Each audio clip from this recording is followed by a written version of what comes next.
Hello, and hope you're all having an amazing day. Today, I'm going to go over how I keep myself centered and balanced in dealing with two kids with disabilities, just my home life, my job, just kind of how I balance everything and how I try to keep myself sane enough to wake up the next morning and do it all over again.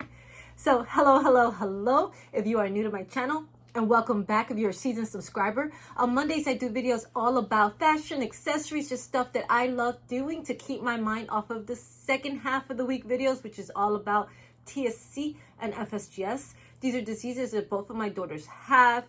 TSC being tuberous sclerosis complex, which is tubers that grow in different organs or major organs throughout your body.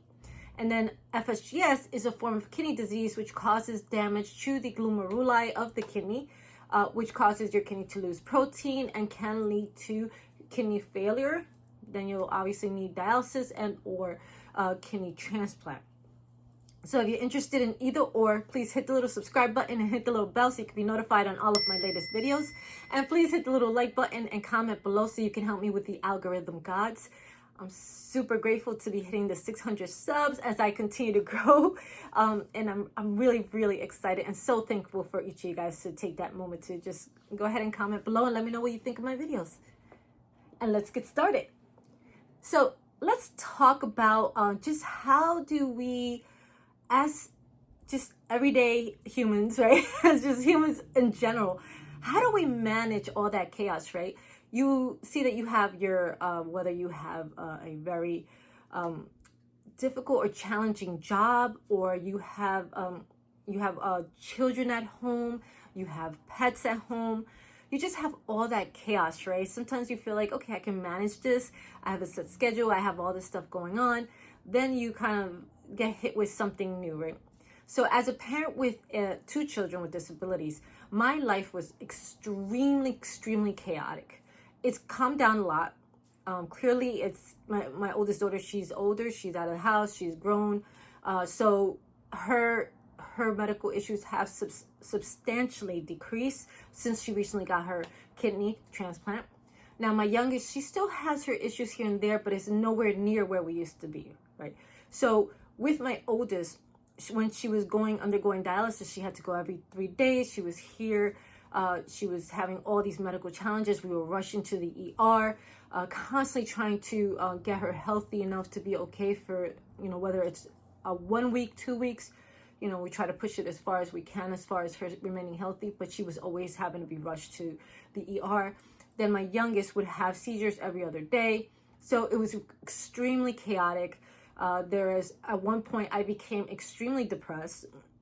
It was difficult for me to even manage my daughters with their disabilities because I was having a really hard time to even keep up the positivity in order for me to get up in the morning and continue to support my girls.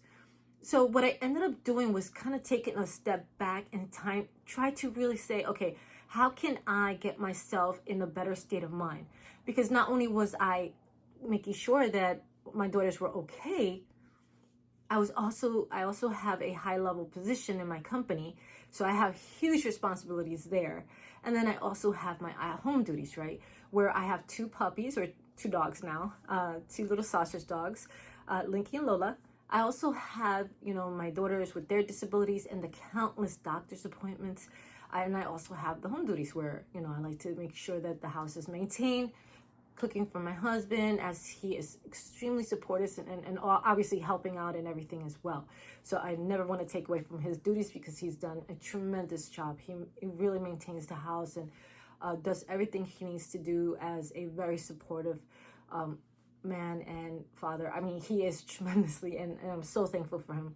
But I'm kind of showing this from my perspective as a woman and as a mother, being the nurturer and the carer that I am. Just my personality, I always have to have this full control of my environment. But when you have two kids with disabilities, there's no such thing as controlling an environment. There's no such thing as controlling your situation. It can be one day a 30, another day a 20, another day a 5,000. So it all kind of varies as far as the level of urgency. So for many a times or several days at a time, I was finding myself rushing to the hospital because my daughter is having a severe nosebleed, or she is having a hard time walking because she's having difficulty breathing, or I have my youngest where she's having a little seizure and we have to make an immediate doctor's appointment because she cannot, they don't give us the big, obviously if you have children with any type of disabilities, or obviously if you need to get a refill on the medication, they're not allowed to give that medication over the phone unless they see you. So that means another appointment. So it's really, really, really frustrating to a point where you're having to manage all this. So between my two daughters, they have several doctors of fees, whether it's whether it's a heart doctor, kidney doctor, the regular primary doctor, whether it's their GI surgeons, whether it's the podiatrist, when I say it's countless, it's on and on and on. So it's really, really challenging trying to make sure that they get to their appointments, making sure that I'm picking up their medications. So what I ended up doing was kind of taking a step back because I was becoming overwhelmed and very stressed out that I couldn't get my daughters healthy enough, right? It was constantly battle. It was a battle of trying to find what is the best practice. So I ended up starting to write stuff down. I found myself that, okay, how can I capture this in a way that I can monitor their health related issues as well as manage my time. So what I found myself doing was kind of, okay, I took Amber to the doctor's on this day. This is what she had, and I would write it down. And then if I saw that she was having another episode, I would bring it up to I'll call her doctor, bring it up to the doctor, say, hey, I'm seeing this continuous pattern. How can we address this? Where, what do we need to do? Right? Clearly there was an issue. Same with my youngest daughter. Okay, her medication comes this time. What I was trying to do was schedule all the medication to come at the same time. So versus me having to go to Walgreens and pick her medication, or either of their medications on 20 different days of the month. So just those little things, I found myself trying to adjust so that they can at least get into alignment, where I'm not trying to just deal with the day, figure it out, and just kind of wing it. So I found myself getting really frustrated at that point because I didn't have a schedule. I couldn't manage my time, and I was getting into a deeper and deeper depression. And I was catching myself where I was feeling like I didn't want to wake up in the morning. I couldn't sleep. I was extreme. I'd be in the shower just crying for hours, just because I was so overwhelmed. So I said, okay, how can I find my peace, right? Or my inner peace? I ended up getting a calming, I actually downloaded the Calm app, put that on my phone so that I could fall asleep a little bit more comfortably. And I was finding myself, okay, I would put my headset on. I was finding myself, okay, falling asleep a little bit easier. I found myself a calming candle. I would put that on, put in the bathroom, and I turn on the warm shower and actually put on a therapeutic music in the background. So I was finding myself calming myself that way. But I was consistent with it. I would do it every single day, and then I would take some time and do yoga. I would come into my room and just kind of put on a little bit of therapeutic music, and I would do my breathing exercises, and I would do my yoga. And that stuff is what ended up helping me get through my severe depression and severe anxiety. So, and what I ended up doing was putting together a calendar. Okay, what is the day that I took Alani to do this? Or when is the day that so I ended up putting all the list of doctors into my planner, put all their names, all their contacts, what they are, what's their specialists, when we saw them, and when is their schedule. So I'd put that all in. I actually wrote it in instead of putting just on my phone, because when you have stuff on your phone, you kind of forget about it. But this was a visualization, stuff that I was able to look at, stuff that I was able to go back and cross-reference. So if I knew that, I also kept a very tight schedule. Okay, I have to wake up my daughter at this time. We have to do this. We have to have this done by this time. And it became a routine, even on the weekends. Feeding the dogs became a routine. Okay, what time? This is time. And I did everything I could to stick to that schedule so that we can have some form of normalcy in the household. Versus just everything constantly being chaotic. I felt that at least I had some level of control over my life before, where I didn't have any, right? So these little things actually help me kind of take a step back and help me come back, at least have a little bit more of control of what was going on around my world, even if in reality I had no control over what was going on with my girls. All I could do was just take them to at least help them get a little bit better or feel better, right?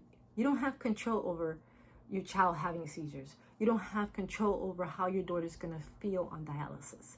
So these are things that I had to find, stuff that I could actually take full control over, even if it was limited, right? To just feeling a little bit better about myself and the job that I was doing. Because you're still having to, okay, I have to do the laundry.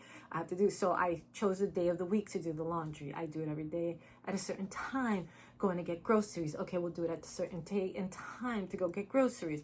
Okay, so when am I going to vacuum? When am I going to? So stuff like that. And then when I would work, I do my job and just concentrate there. The one good thing about my job is that though I have high responsibilities, I can work from home. So that is a huge bonus for, especially for mothers or families that have children with disabilities. Being an at-home mom, as far as work-related is concerned, gives me the ability to not only work a great job with a great company, but it also gives me the ability to be here if there is an emergency. This has been really, really, I have to say, a big blessing, especially when it comes to school emergencies, as we've all been there. So, for example, my daughter had a really bad seizure not too long. It was a few years ago, but she had one in school. So they called me and I rushed to school because I'm right around the corner. Literally, her schools are right around the corner. I rushed to the school, went to pick her up, and I took her to the ER just to get her checked. Even though you don't need that for seizures. Seizures are a matter of, as long as they're not obviously very impactful seizures, you just have to wait till they come to. Just see where they're at. They normally, the child or the person will come out of it. But this one was a little bit bigger, so I just wanted them to check her vitals, make sure that everything was okay. But just understand that in every incident with the seizure is not all the same.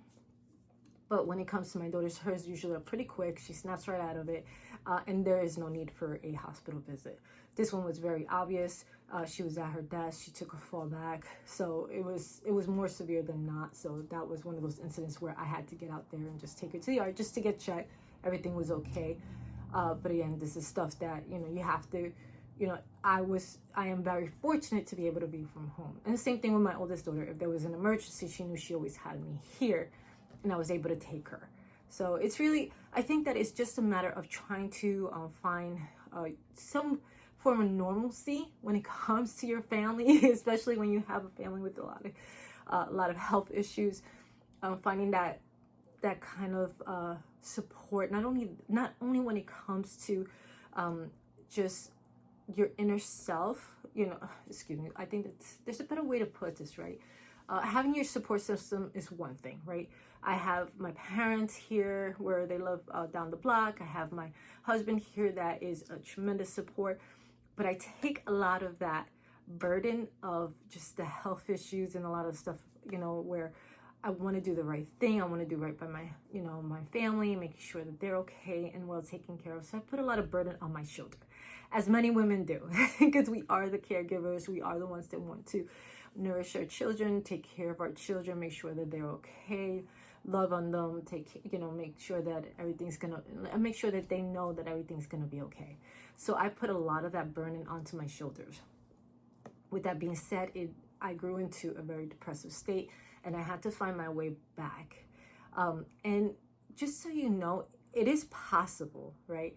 I would highly recommend, if you do find yourself kind of spiraling into that depression where you don't want to do anything, you don't want to wake up, you're really sad, you feel like you don't want to do anything, or you just don't even want to exist anymore, right? You just want to hide in a bubble. Definitely reach out to someone that you know or are very close to for support. Ask for help. Don't be afraid to, because I was really, really afraid to ask for help. Or find little things that'll help you feel a little bit, just that little bit sense of normalcy.